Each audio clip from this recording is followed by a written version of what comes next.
Hello, everybody,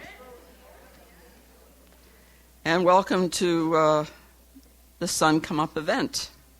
This is made possible by the Monsignor Supple Endowment, and the sponsors of this event are the Catholic Student Community of St. Thomas Aquinas Church and Student Center, and the Philosophy and Religious Studies Department at Iowa State University, of which I am a part.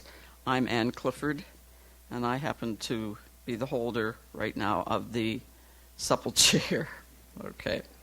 Sun Come Up is a 38-minute Oscar-nominated film in the Best Short Documentary category, and it's directed by Jennifer Redfern and produced by her and Tim Metzke.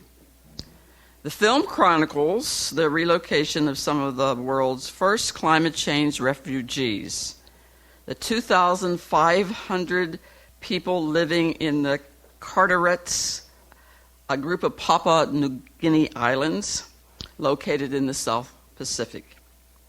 Because of global warming, it is estimated that the islands will be uninhabitable by 2015. That's just around the corner. This will make this group of people the first island communities to undergo relocation as a result of rising sea levels. Sun Come Up illustrates graphically that climate change is not an abstract concept for many people on our planet, especially those already vulnerable to nature's unpredictability. Poor people, such as those on the remote islands of the Pacific Ocean, but also people in the United States and other places abroad. For these people, climate change is a threat multiplier, making their already difficult lives even tougher. So showing Sun Come Up at universities around the country has become one of the initiatives of the Catholic Coalition on Climate Change. And as you leave today, you can pick up a little card with a pledge, if you so desire, to try to follow the example of St. Francis to be an advocate for global climate change. So the broad goals of this initiative and for the viewing of Sun Come Up and the panel that will follow will assist you, hopefully, to understand more fully climate change science and the consequences of a warming planet, and to grapple with the issue of why people even deny that climate change is happening, and then also perhaps to become informed and maybe even appreciate what the Catholic Church's social justice teaching is on this issue, and how serious it is for people to care not only for the earth and its many forms of life, but also to care for the people most impacted by environmental harm caused by climate change. That is, especially the poor and most vulnerable. So right now we will see this 38-minute documentary, and then, as I said, we will come up here and have a little panel. So thank you so much again for coming.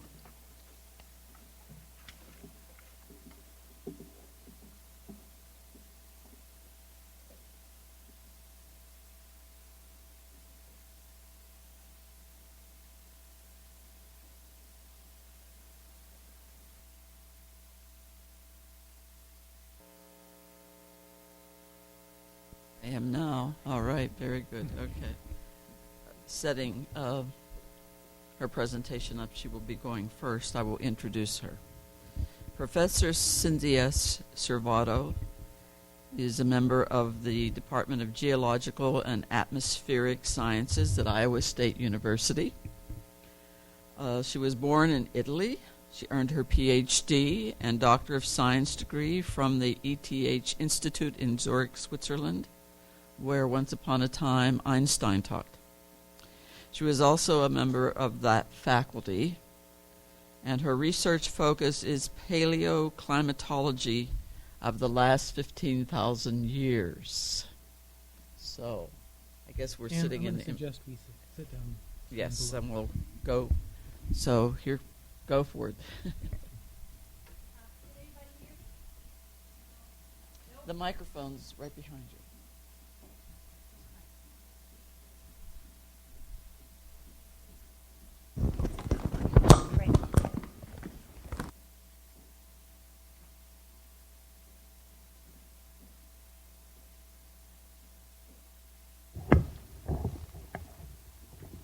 Thank you, Anne, for the introduction and for the opportunity to come here and share with you some of the things that I also share with my students. I've been at Iowa State for 11 years. I teach introductory classes in geological sciences and until last year in meteorology. So talking about climate change is part of what I do, and I learned over time some of the things that my students have questions about and some of the things that they're skeptical about. And so I've summarized some of those ideas and thoughts in this presentation, and I'd like to share with you some of the science that is controlling the climate on Earth. The greenhouse effect is a natural phenomenon that actually allows life as we know it to exist on Earth. We get most of our energy from the sun, and the peak radiation is in the visible light, so we call that shortwave radiation. The atmosphere is largely transparent to the solar radiation that gets through and warms up the ground, and then as the Earth warms up, it's colder than the sun, so it emits at a long wave radiation. And so actually the atmosphere is mostly heated up from below, from the long wave radiation emitted by the Earth. So this process, I'm going to show you a few more details on that about, is really crucial to control temperature on Earth. This is a spectrum that I showed my students. This is the solar radiation that peaks in the visible light. That's where we can see objects, and our eyes are adapted to see objects with that light. Instead, the Earth emits mostly in the infrared. So if you've ever seen those war movies where you see people at night that look green because soldiers are wearing some special glasses, they're actually looking at the infrared radiation that our bodies and the Earth emit. The absorption, what the atmosphere does, absorbs and scatters some of this radiation. And you'll know that there are a couple of areas right where we have the peaks where there is hardly any absorption. However, all of the area that is in gray is absorbed, and it's absorbed by gases that are present in the atmosphere. Down here it shows that water vapor and carbon dioxide are the two that are largely responsible for the absorption in around the peak radiation emitted by the Earth. If we have a higher amount of these all are greenhouse gases, this that I call, I named my students like a window. The window gets narrower, there is more absorption, and the temperature rises. There are a number of approaches to climate change that I've experienced with my students, with people I talk to. The first approach is a denial. There's really nothing happening. And the number of reasons that people propose to support their denial is that there isn't enough evidence, that the evidence is contradictory, and there is no consensus in the world or in the scientific community. As you heard in the movie, people in Papua New Guinea do believe that the climate is changing. And I want to show you a very brief animation put together by NASA with data coming from global temperature data starting from 1880, and the baseline is the average temperature between 1950 and 1981. So anything that is going to be cooler than this average of 30 years is going to be in blue, and whatever is higher is going to be shown in warmer colors, yellows, oranges, and red. And so you'll note that there are areas that are warmer or cooler. I'm going to start this now, and then at the bottom you'll see the year. So we are now in 1910, just coming, we are reaching warmer periods during World War II. So we notice that mostly in the polar regions we have warmer temperatures. In the 70s we had a cooling, and some people are actually talking we were entering a new ice age. And this is the last decade.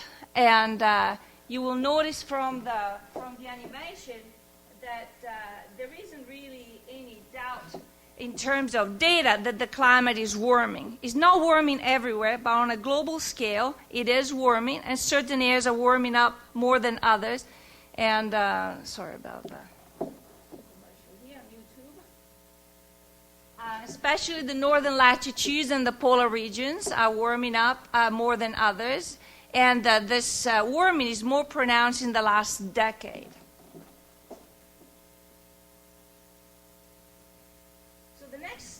Is to find out what is causing this warming. And so I'm looking at some more statements by skeptics that say that this climate change that we are currently experiencing is natural. And some of the statements are it happened before, it's part of a natural change, or it is not caused by carbon dioxide. These are different reasons that are given by climate skeptics to say that we are not responsible for what is happening. So if you look at climate change is not caused by carbon dioxide, if you recall the greenhouse effect and what I showed you about the absorption of the long wave radiation, what the greenhouse effect says is that if we increase the amount of carbon dioxide and water vapor in the atmosphere, we absorb more of that infrared radiation. We're going to warming up the atmosphere more. We're going to warm up the Earth. I want to show you a comparison. On the surface of the moon has no atmosphere and experiences very strong temperature changes from day to night. The mean daytime temperature is about 224 degrees Fahrenheit, and at night is minus 243 Fahrenheit. If the Earth did not have an atmosphere, the average temperature on Earth would be 0 degrees Fahrenheit. If we add the atmosphere, even though it's largely transparent to the radiation, we bring it up to 59 degrees Fahrenheit. So that 59 degrees difference is what is caused by the absorption of radiation by the atmosphere. So there is no doubt that the atmosphere has an effect, a warming effect, onto the Earth. Now, the other point is that carbon dioxide changes are natural and they've fluctuated in the past. That's absolutely correct. I want to show you an animation put together by NOAA that shows the concentration of carbon dioxide starting in the 70s to now and then going back 800,000 years. The key things I would like you to focus on is the rate at which the carbon dioxide change is happening. And looking at the differences between glacial interglacial oscillation and what we have been experiencing more recently. So I'm going back to YouTube.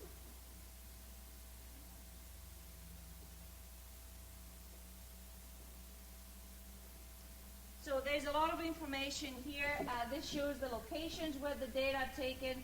We always have Mauna Loa. It's one of the longest records since 1955 of carbon dioxide in the atmosphere. And then we have a location at the South Pole. And these are found here. This is a cross-section, the equator in the middle, south and the northern hemisphere. And here you have the concentration of carbon dioxide on the y-axis and time.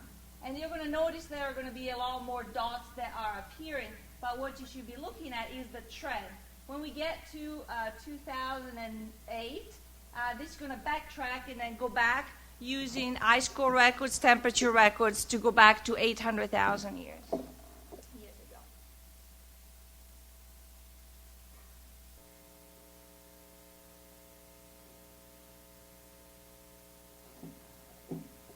So we start out in January 1979. The concentration of carbon dioxide was 336 parts per million. This is the record in Mauna Loa that shows seasonal variations caused to the breathing in and out, mostly of the northern hemisphere and plants. And this is the average.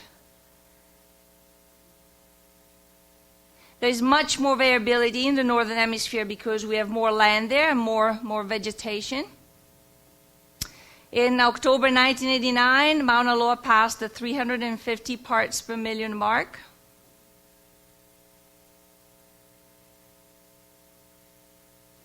A lot of sources of data that are appearing on this graph. We started recording at many more locations. Note the steady rise in this record since 1979, and it's going to go back to 1955 to show you the gradual increase. Note the scale here. We're going here from 330 to 390 parts per million.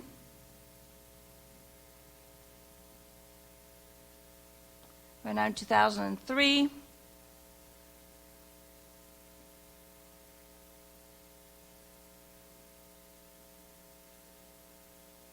We're very close to the present. Right now, we are very, very close to 400 parts per million. This is going to stop at 386. We're about 396 right now. And so it's adding back the record in Mauna Loa to 1955 to show the steady rise. And then it's going to change scale, go back to pre-industrial values. It's resizing everything. Then it's going to change the time scale over here. So we're going here to pre-industrial values, about 278 parts per million. Note where we are now. And going back here 2,000 years ago, several oscillations. Carbon dioxide has indeed varied over time. And here we are adding ice core records that show the changes between a glacial and an interglacial time. Ice age is about 190 parts per million, and then at the beginning of the glacier we're about 280. So what I want you to look at is the rate of change of carbon dioxide during these last 100 years or so, and the rate of change during glacial and interglacial times, and how even at the peak values, we're about 300 at a warm interglacial, we didn't reach the values that we have now.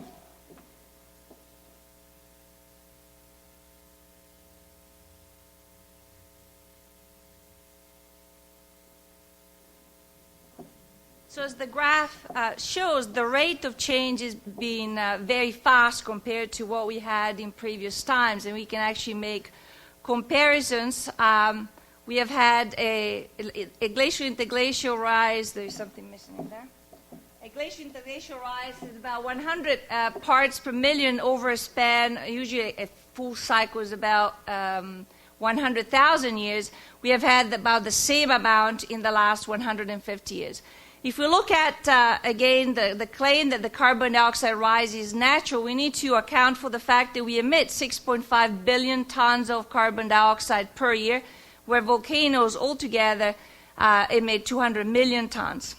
We also have ways to find a human fingerprint in the carbon dioxide in the atmosphere from shells of organisms that grow over a couple of centuries. So it is clear that the impact of fossil fuels is present in the carbon dioxide in the atmosphere. We can actually record that. There are several processes that affect climate. Two of them operate on a scale that is very slow, tens of thousands to millions of years. There are three that operate on a scale that could explain what we are seeing now. Volcanoes, solar activities, changing concentration of greenhouse gases, and human activities. We can use models to test observations, and some of the comments that people make is that we can't even predict tomorrow's weather. How can we predict what has happened in the past, what's going to happen in the future? We can actually use models to find out how we can reproduce the temperature change that we have observed recently, and this is the record of temperature change over the last about 1,000 years down here. If we only look for volcanic eruptions have caused short-term coolings. There is no indication of any warming caused by volcanoes. We're looking at solar radiation. There is a variability, but it's not doesn't change that much and doesn't have that rate of change that we have seen. And we put everything else together, including greenhouse gases. That's the only time where we can actually see the sharp, rapid increase that we are seeing here. So we can do some more testing with models, and we can then see out of these greenhouse gases that force the climate to warm, if we can separate out what are the natural causes, what the human effects. We notice that if we only take into account normal variability of carbon dioxide, the temperature record that we would expect does not match what we are seeing now. It would actually be largely flat, no sharp rise as we are seeing. Only when we add the billions of tons of carbon dioxide emitted by burning fossil fuels, we actually match the temperature change that we are seeing. So it's a way the models have to show how we can account for the change in the last century or so. So there is a scientific consensus on climate change, and these are the important points. The climate is warming more rapidly than we have seen before. In places where they have an elevation of at the most about 1 meter, like in the Carteret Islands, this is much more visible than perhaps here in Iowa. The main cause is rising carbon dioxide level in the atmosphere that's related to burning fossil fuels. Continuing emissions is going to continue to cause warming, and projections show that there is significant potential dangers to humans and the environment.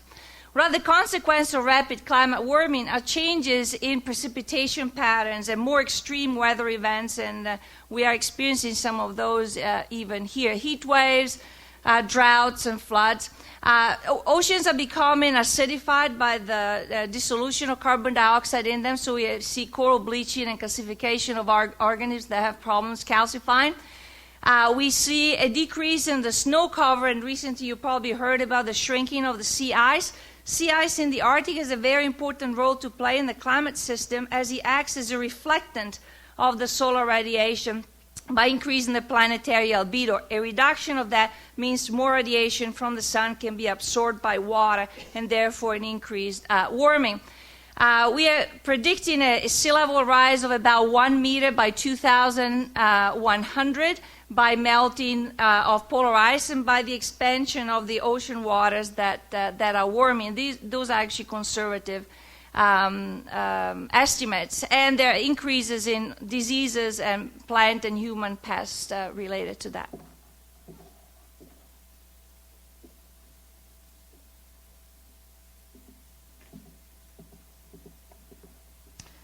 Well, thank you for a very informative presentation. Our next speaker is Professor Clark Wolf. He's a director of bioethics and professor of philosophy at Iowa State University. He has written published articles on climate change, approaching the issue from the perspective of public policy and intergenerational justice. So thank you, Clark.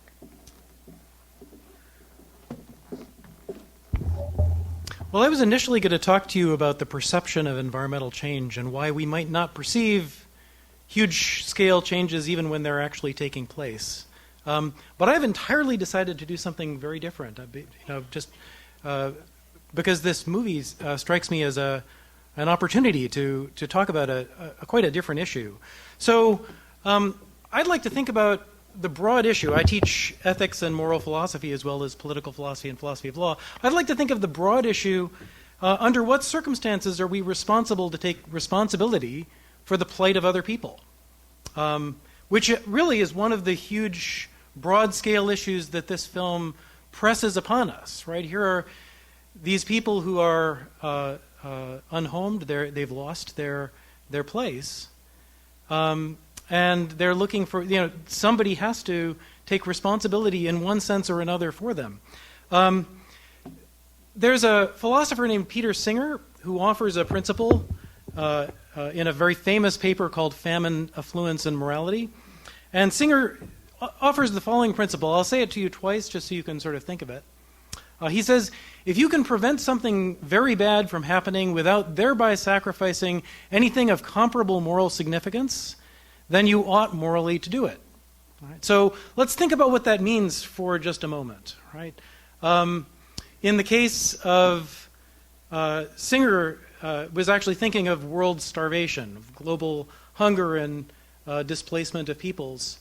And he had in mind the thought that with a few dollars we can aid people who would otherwise have needs that would simply go unmet. And every day there are people in our world whose needs simply go unmet. The Carterets are tremendously fortunate in one respect. They've found people who welcomed them in. And just have to think for a moment also about the circumstances of those welcoming people who are hugely, not well off by the standards of people like ourselves in circumstances like ours. There's a standard view, and it exists in many different moral theories, including the Catholic tradition. And it makes a sharp distinction between obligations of justice and obligations of charity. So obligations of justice are obligations which are mandatory, right? When we meet obligations of justice, we're not especially praiseworthy for doing so. I mean, it's worse than not meeting obligations of justice, but when we meet our obligations, we're doing what minimally moral people do. It's what minimal decency requires, that we treat each other with justice. Charity is usually thought of in different terms, right? Charity is thought of as something in philosophical terms, it's called supererogatory.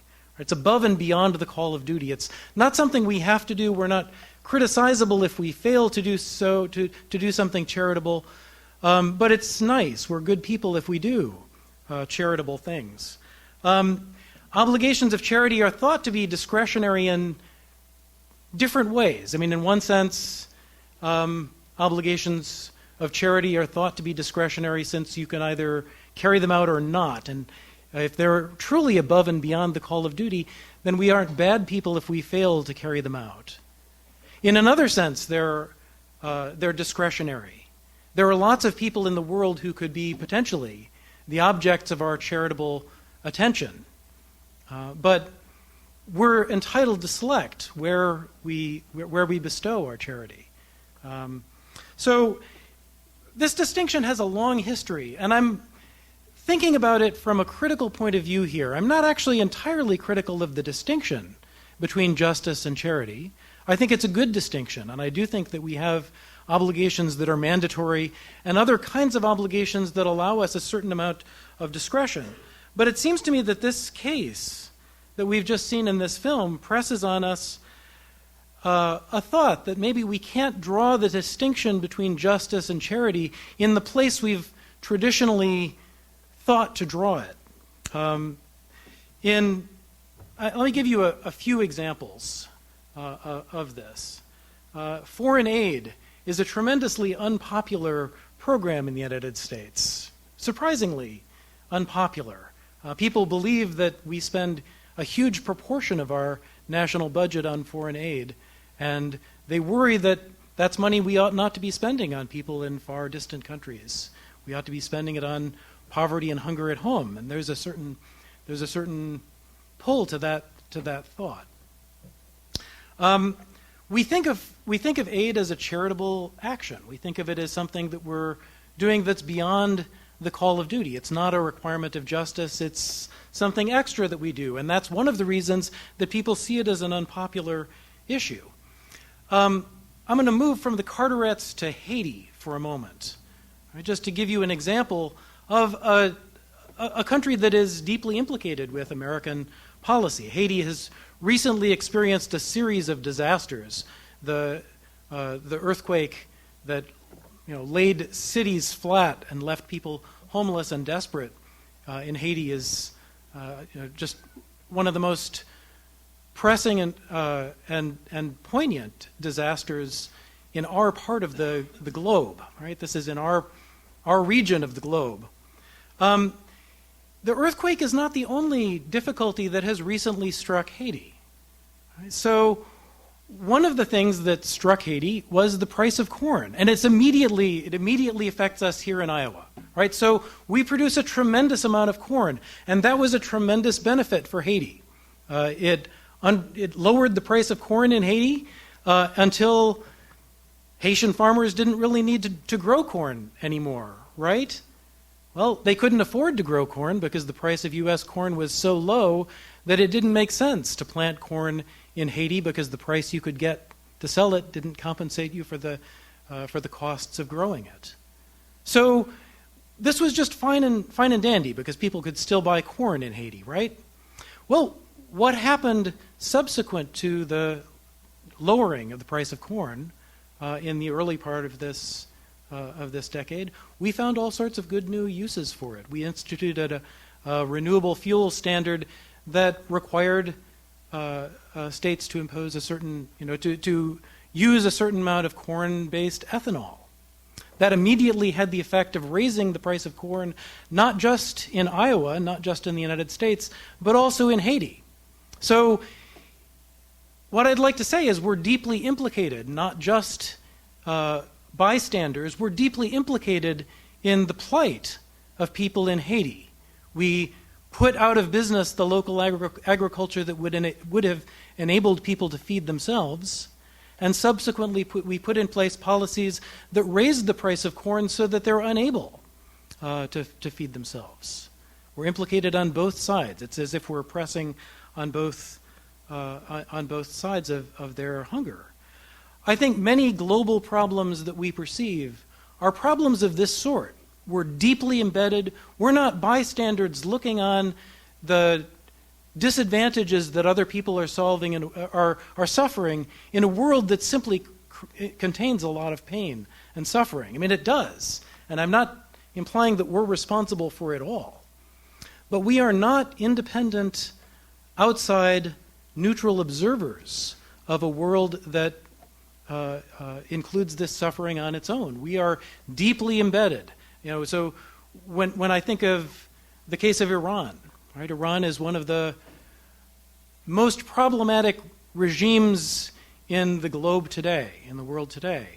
How did Iran become the way that it is now? I mean, I would argue, and we could argue about the history of that nation, but I would argue that it has an enormous amount to do with the history of U.S. involvement with Iran. We supported the Shah.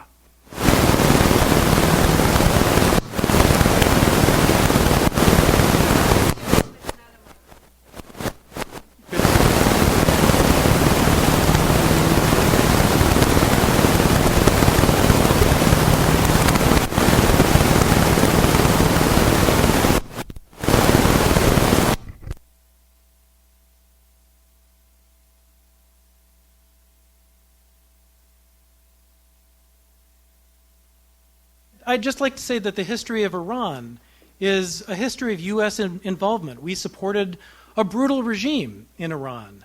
And as a result of our support for that brutal regime, the regime that came to power later was our enemy. We've created, to some extent, enemies in many parts of the world. And I don't mean in any way, shape, or form to defend the present government of Iran, which is another brutal regime that has, been inflicted on an unfortunate people in that part of the world. But once again, it's a situation where we're not neutral observers to disadvantages and suffering that's separate from us and unconnected with our activities. We're immediately involved. So now I'd like to think about the Carterets, right? I mean, in the case of people like the Carterets who are displaced from their homeland, I'd like again to say that we're immediately and directly involved in this situation. It's not a matter of charity, right? And this is a case that really does call on us to take responsibility for other people whose plight is in part our doing. Again, you think of Singer's principle, which is not a principle of kind of integrated, engaged responsibility. Singer says, when you can prevent something very bad from happening without thereby sacrificing something of comparable moral significance, you ought morally to do it. Now, I think actually Singer's principle is a complicated principle. I think it's not straightforwardly obvious that that's a principle we should adopt, but I also think it gets something right. And I think that the case for engagement and involvement in a context where the very lights that we're using, the microphone that I'm speaking through right now, is powered by a coal-fired power plant just over the way that is putting carbon into the atmosphere, which is immediately connected with the processes that are disadvantaging the people we've seen in this place. So I'd like to suggest that when we benefit, and we do benefit from the process that imposes the disadvantages we're seeing on other people, we don't just owe those people obligations of charity. We don't just owe them consideration that's optional and discretionary. We have obligations of justice that come to bear in compensation in cases like this. I think we owe these.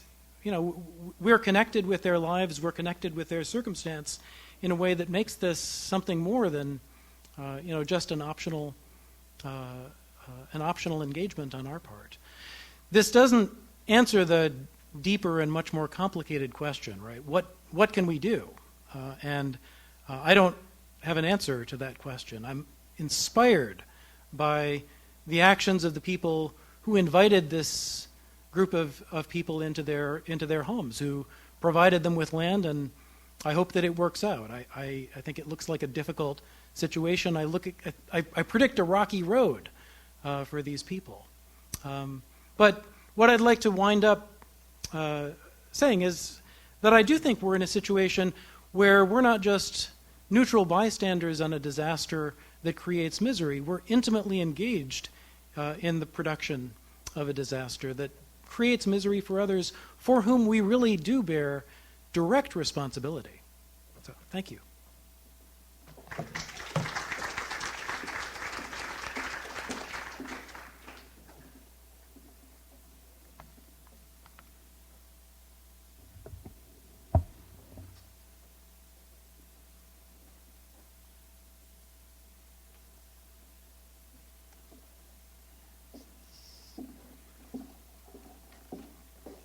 All right. So, thanks to both of you, and in my role as supple chair, I will explore two questions related to global climate change. What can religion in general and Catholicism in particular offer to remedy the problem of climate change, and illustrated in the disastrous effects on the Carteret Islanders in our featured Sun Come Up little documentary, and substantially scientifically supported by Professor Cinzia Servato. So, and then the second thing that I will do are what are some Catholic social principles that can offer some moral guidance for responding to the problem of life-threatening climate change. So, first, most of the world religions can respond to the problem of climate change with fundamental ethical principles as well as practical ethical instructions concerning sustainable lifestyles. They can also provide something that arguably is even more important than those principles. Religions can provide a worldview that both underpins its ethical emphases and inspires people to act on behalf of life on our planet, especially life of the disenfranchised and poor, such as we saw in the folks from the Carteret Islands. Now, monotheistic religions, pardon? Too quickly. Okay. Merci beaucoup. Okay. Not used to apples, sorry. So, for example, the monotheistic religions, namely Judaism, Christianity, and Islam, share a common creation story that can inspire people to want to protect the world, not simply because it is useful or we need its resources for economic gain, but because it is a precious gift from a God who made a good and beautiful creation as an expression of love. Religious persons, through their praise for a creator and their celebration of creation as a gift from God, can affirm that all creatures, not only humans, but all creatures, have intrinsic value. In addition,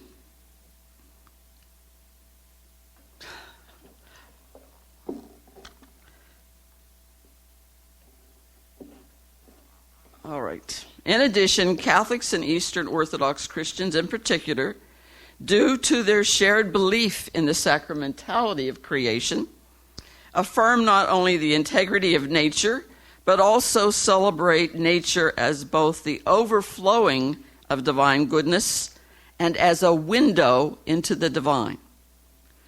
The doctrine of the sacramentality of nature serves as an important reminder that all of life is sacred and loved by God. Non-human life forms are magnificent creations that are commendable in themselves, no matter what their utility and economic value may be to us humans. Perhaps we could also acquire mindfulness that not only humans but also every creature lives and moves and has its being in a loving God. Then our motivation for taking care of the environment and remedying climate change will be grounded in a love that encompasses God and all creatures. Okay. To sum up this first point, religions, including Catholic Christianity, can provide needed motivation for caring for the Earth's environment because they prompt positive, elevated feelings about human nature, such as love, respect, devotion, and appreciation of beauty, which are much more vigorous than a motivation based only on scientific facts. Sorry about that, Cynthia. Or, even if it's presented in really cool, informative charts and are insisted by the nagging voice of a cold-hearted sense of duty. Religion can engage people at a much deeper level than science and economics, and deep engagement is what is needed if we're going to sustain efforts to stop global warming, because it's going to take decades, if not generations, to accomplish the needed global climate change that is causing a disaster such as the Carteret people are experiencing. So what are some major Catholic social teaching principles? Catholicism can offer moral guidance for responding to the problem of life-threatening global change. Admittedly, there was a time in which the Catholic Church hierarchy, popes, bishops, and the Catholic laity treated environmental problems as external to Catholic moral concern. However, as environmental problems have grown, the Catholic Church has opened its eyes and seen the problems and tried to understand them, and has also proposed action directions. So the first response by Catholic hierarchy was a major letter on the environment written in 1975 by the bishops of Appalachia region, titled, "This Land is Home to Me." I'm rather proud, since I'm from that region, that it came from the bishops of my own locale. In it, they address environmental problems caused by escalation of strip mining for coal and the building of ever larger air and water polluting steel mills. I lived through that myself, seeing from my front yard the hills that were beautiful and green, and then going back to visit my family and discovering pockets of scarring all over those mountains from strip mining. In 2001, the United States Conference of Catholic Bishops put out a document that directly addressed global climate change. They call it a plea for dialogue, prudence, and commitment to the common good. Among the emphasis in this document is the principle of planetary stewardship. Stewardship, care for Earth. The bishops interpret the Genesis 1:26-28 language, giving attention to God's directive to humans to exercise dominion over creatures as having nothing to do with domination over nature. Dominion rather conveys an honor of all God's creatures. It is humans, the creatures who image God, who are given the responsibility to care for material creation. The bishops stress God created the world, but has entrusted it to human care. And narrowing the scope of their message to their fellow Americans, they reflect on the blessings God has bestowed, especially on our own nation. Because of the resources of the United States, our nation possesses not only economic power, but also social responsibility to exercise stewardship of God's creation in the service of the entire human family, not just the glory of our own nation. The bishops argue that to carry out True stewardship requires restraint and motivation in our use of material goods. In particular, Americans must not allow our desire to possess more material things to overtake our concern for the basic needs of our neighbors around the globe and of the environment. The bishops call for technological innovation and entrepreneurship that can help create options that can lead the U.S. to a more environmentally benign energy path. In the interest of good stewardship, they urge personal sacrifice for the sake of a sustainable and equitable world economy. They propose that a life less focused on material gain may remind us of what is far more important. We are far more than what we have and possess. Further, by rejecting the false allure of conspicuous consumption, we can allow more time for what matters most: our families, our friends, and our community.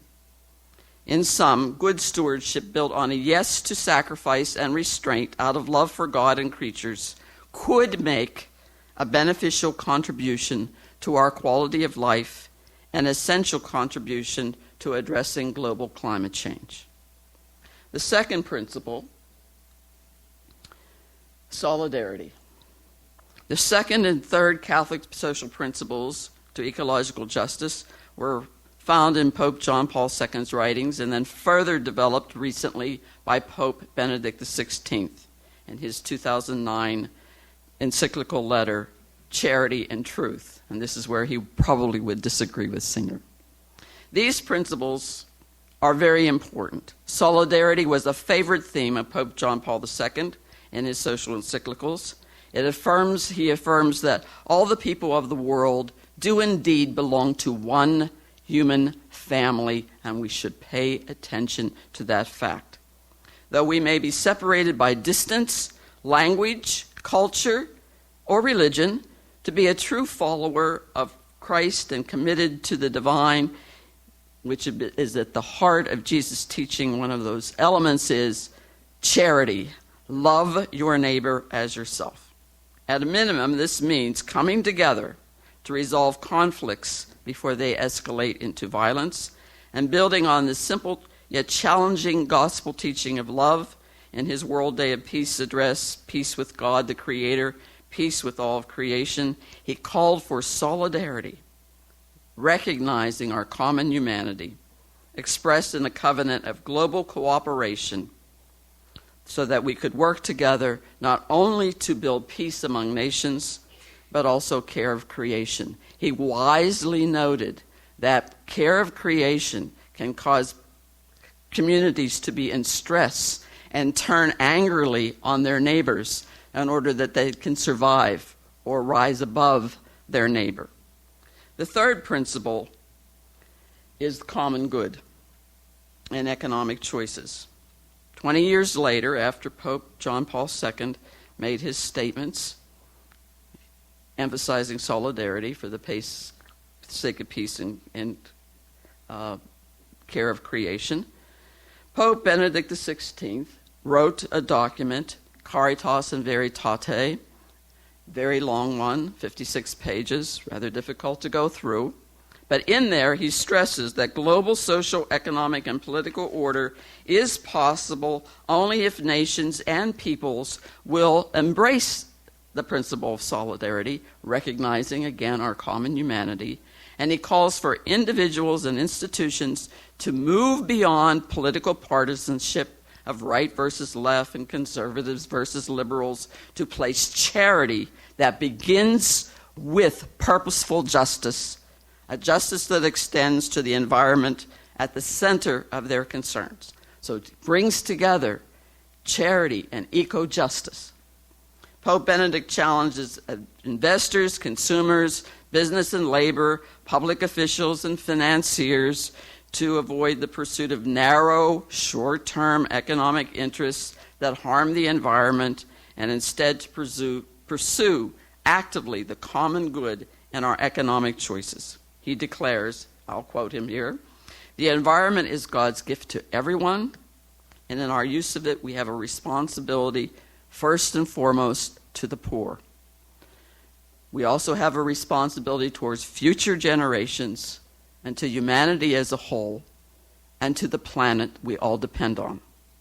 Like the U.S. bishops, he urges responsible stewardship of nature by restraining consumption, commitment to renewable energy, technology, this is a theme, get it there, helping the poorest of the poor, and also poor countries to deal with environmental challenges, many of which have been imposed upon them by the richer nations, such as the Carteret people. Pope Benedict also unambiguously called for international leaders and corporations to act justly to protect the environment by promoting solidarity with the weakest regions of the planet for the sake of the common good of all. We can all survive if we try to survive together. He links charity to the common good, arguing that the more we strive to secure a common good corresponding to the real needs of our neighbor, such as the Carteret Islanders in our Sun Come Up documentary, the more effectively we will love them. The more we tune in to the real needs of others, the more we love them. We will be called forth to do something. The greater our love, the deeper our commitment to make choices that will benefit all, not only us as humans, but for all forms of life on the planet. So, I think that's probably sufficient on what Catholic social teaching might offer. And so, there we have Sun Come Up. Did you gain any new insights that you would like to share? And also, do you have any questions for any of the speakers? So, new insights, questions. There are people with microphones that will come around. Well, we could. Do you want us to go up here? We could go up there. All right.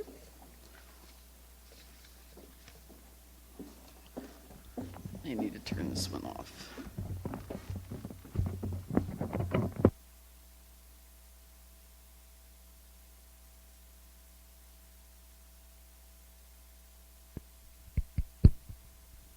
Anyone have a question?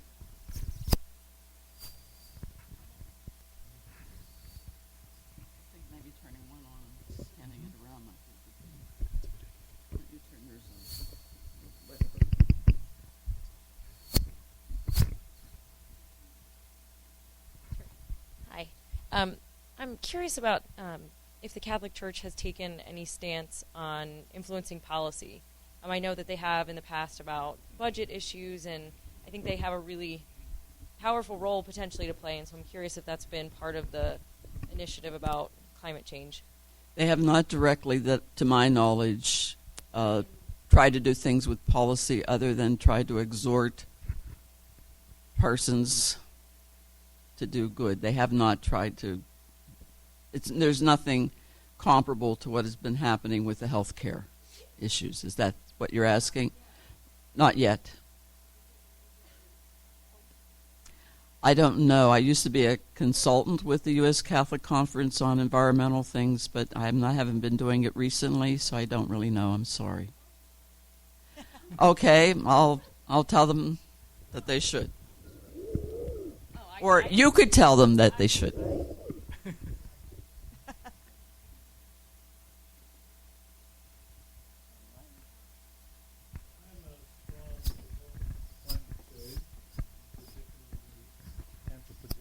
Impact on climate change.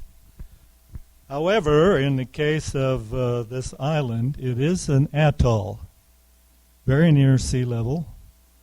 And atolls, of course, form around volcanoes, and actually dead volcanoes.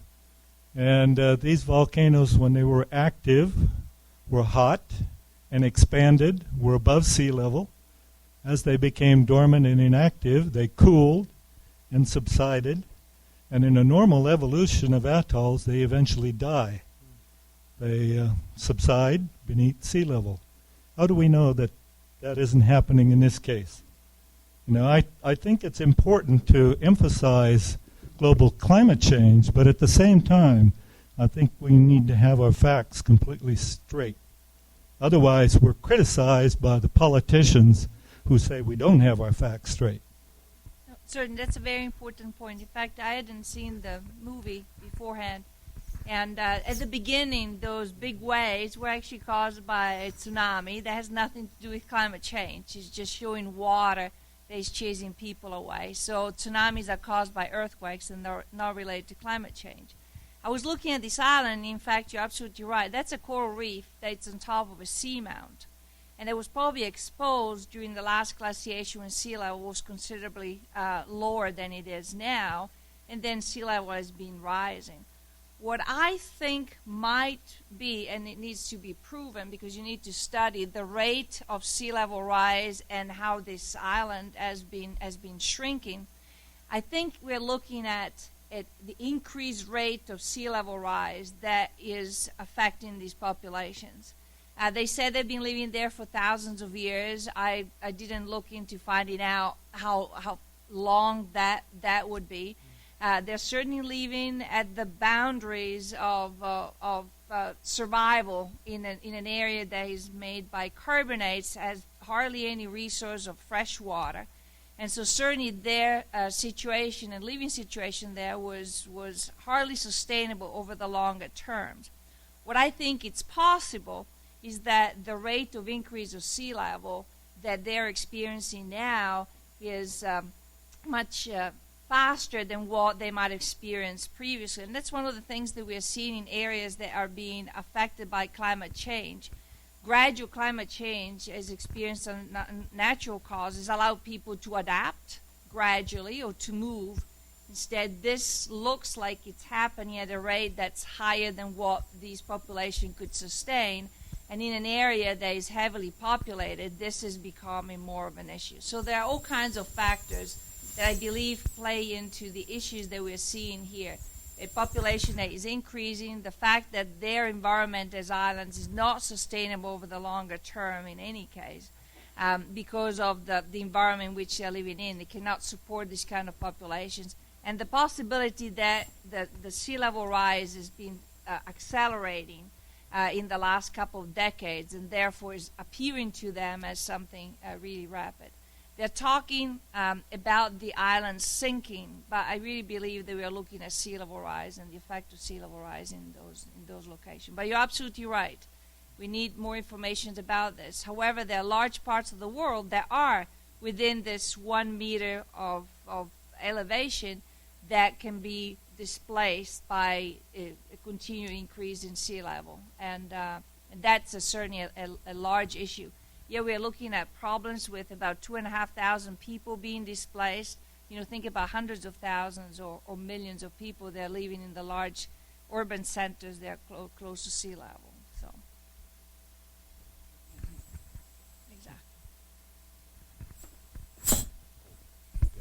exactly. Yes, I'm Del Bloom, and I'm just reading your second principle, solidarity. Come together for building world peace and care. And I just wonder, what's the proposal? We can't even come together as a nation. And there are other nations that aren't even recognizing global warming or climate change at all. And here I've got friends. I couldn't convince any of them my age that there's anything like climate change, because it's happened before. It's just a repeat of history. So I just wonder what your plan is. How are we going to create this world peace and care?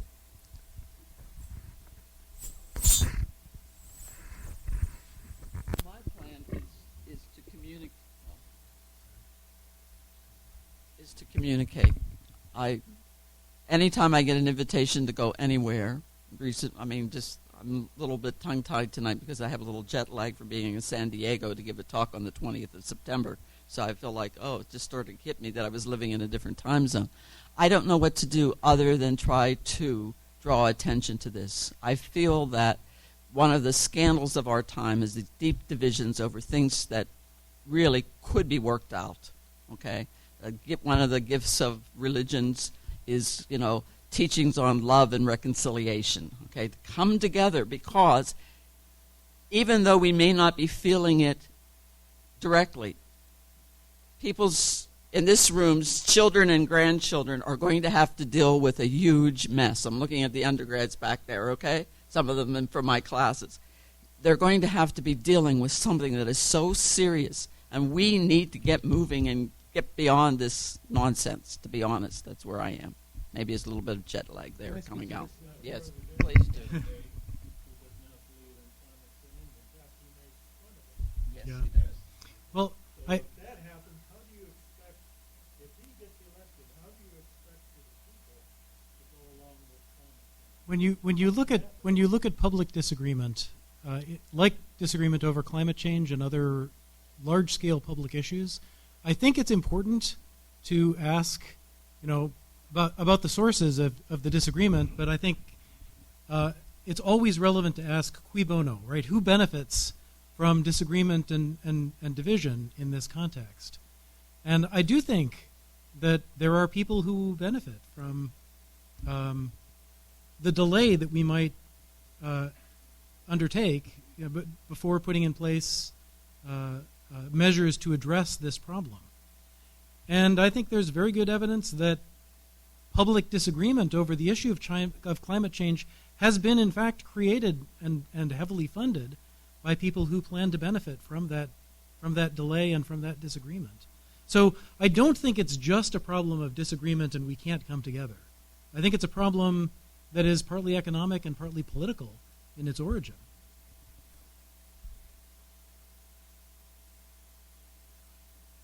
And it is a matter of exchanging, I would argue, exchanging short-term benefits for long-term costs. I plan to be dead, 50 years from now for, very likely. And if I didn't care about the next generation, I mean, I have kids, so I care very directly. But even if I didn't have kids, I think I ought to care.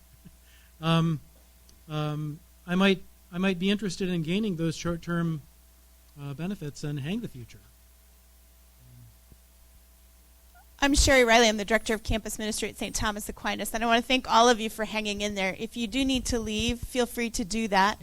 There's refreshments over there that you can take with you. But thanks for hanging in there, and if you have a question, please feel free to remain and ask.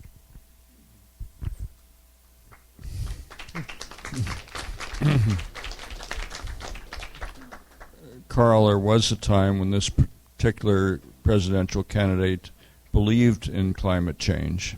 He's changed his mind in more recent years. Anybody else? Yes, look for the political reasons there, I think.